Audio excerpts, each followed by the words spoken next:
In the horror genre, practically every movie or franchise has one iconic symbol of terror for the audience to fear. Whether Jason Voorhees' hockey mask, Freddy Krueger's bladed glove, or Michael Myers' emotionless white mask, these staples of the genre started as symbols of fear, but due to constant oversaturation through, honestly, progressively worse sequels and abundant merchandising, the initial horror is progressively stripped away. That is why a franchise like Final Destination, despite only having a handful of movies, remains so relevant and beloved in its genre. The horror is successful not through the use of jump scares or creepy iconography, but instead the unseen fear of death, which plays through most of our common everyday anxieties. The terror is relatable while also being comedic and tongue-in-cheek. After a nearly 15-year hiatus, the franchise just returned to theaters this weekend with its 6th film, Final Destination Bloodlines, which expands on the lore in new and interesting ways,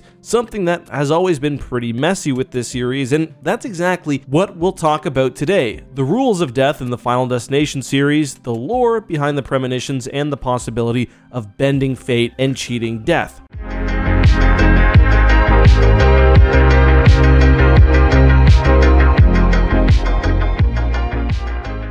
The core concept of every Final Destination movie is the same. One of the characters receives a premonition of a disaster, resulting in the death of many people, including themselves. This character then intervenes, saving some, even many of the victims. However, despite surviving the initial event, death comes for the survivors one by one. This idea for the first film spun out of a spec script written for the X-Files in the late 90s by series creator Jeffrey Riddick. He read a story about a woman who received a premonition that the plane she was about to board was destined to crash, so she switched flights, and the original plane did end up crashing. Initially, the idea for the script was that death would have a physical presence, more of a Freddy Krueger type who would play with the guilt of the survivors in order to drive them to their demise. However, as the script was developed from an episode of a pre-existing show to an original movie with a larger budget, Riddick developed the idea further with X-Files producers James Wong and Glenn Morgan to finally write the film and cement the main rules which each subsequent entry follows. The first film introduces the primary antagonist, Death,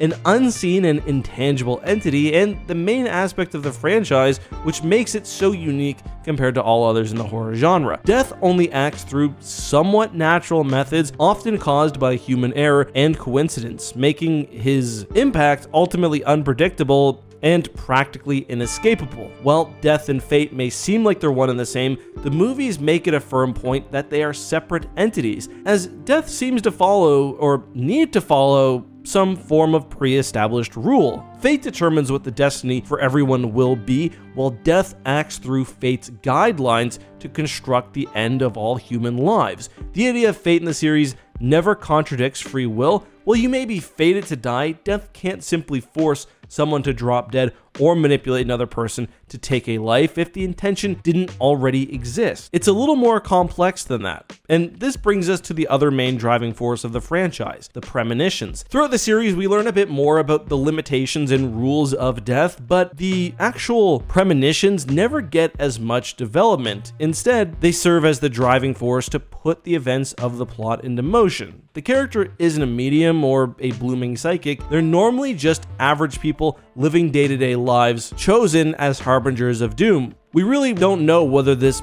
brief sight of the future is brought out by their anxieties, or maybe it's just being in the presence of death that activates this sixth sense. It's never been fully explored. Something made clear is that while in the presence of death, however, a series of coincidences and omens become apparent. Radios play ominous songs, mundane things take on dangerous new meanings, and potential dangers in the area become evident. Speculation on where these premonitions come from is fair game. I personally think it's something that could be fun to explore in a later movie, but you gotta be careful because the mystery here is part of the fun. You can say it's something simple like death having specific limitations to its power, or maybe there's some kind of anti-death entity that exists only to foil death's plan, as if a complex chess game using human lives. Or maybe death just gets bored sometimes, and this is where the aspect of cheating death comes in. When a premonition interferes with death's plan, death takes it personally, as much as an intangible, incorporeal thing can,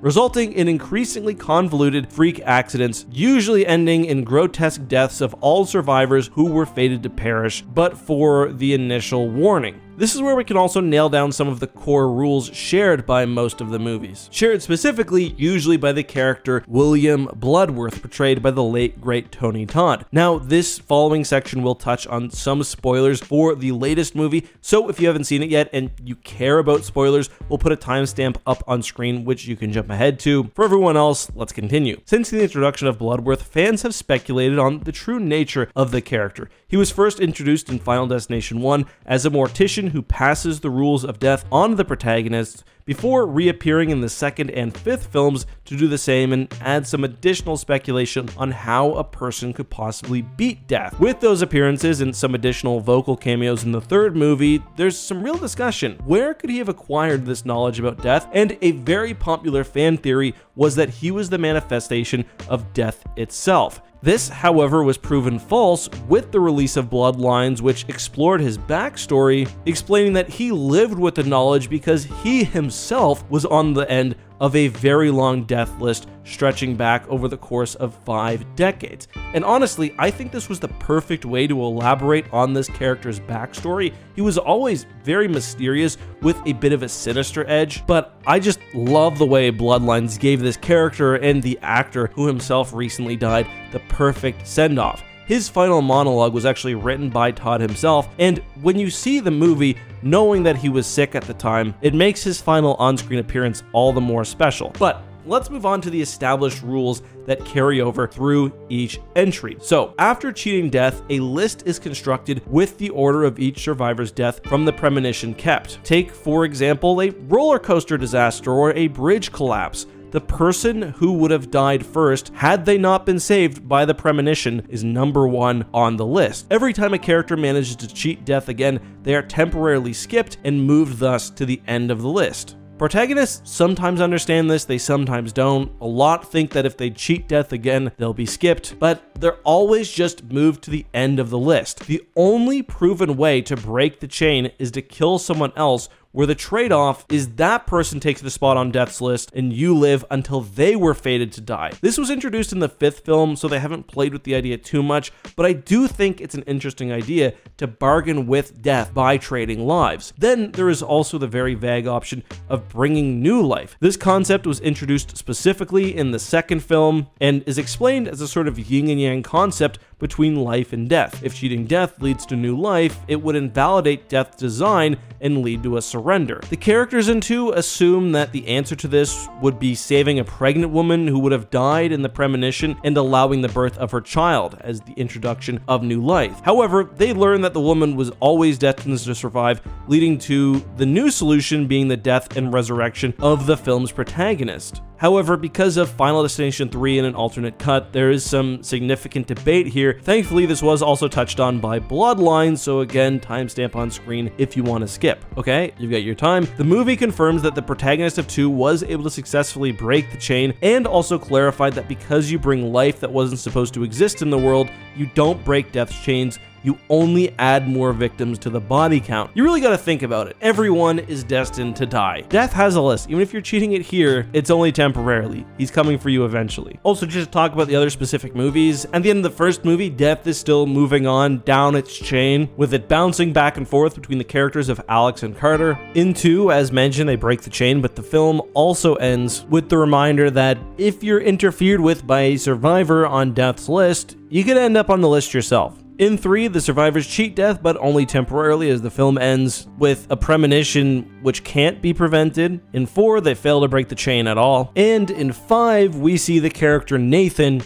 kill his coworker Roy, stealing his life, only to be killed by a piece of falling debris from the airplane in Final Destination 1 after the reveal that Roy had a brain aneurysm and that he was due to die at any moment anyway. So, some convoluted rules, but to put it in short, premonitions allow you to cheat death, but only temporarily. Death comes for you and those you saved in the order of which you would have been killed. We see time and time again that characters think they've cheated death a second time by saving either themselves or someone on the list, but death has a balance sheet which needs to be met, and so far the only reliable way to treat death is through the creation of a new life, something to this point which had been limited to Final Destination 2. It may be possible to get off the list by killing someone who wasn't on the kill list, but I also think it's a pretty massive coincidence that Roy apparently had an undiagnosed brain aneurysm. That may be fate or death stepping in to keep things even. Anyway, those are basically the rules and lore of death in the Final Destination franchise currently. Bloodlines is looking to be a big hit at the box office and is receiving a ton of praise from fans and critics, so hopefully we don't have to wait so long to see another entry in the franchise. Personally, I love Final Destination and I love mid-budget horror generally, but that's the video. Let me know your thoughts on all this and more down below.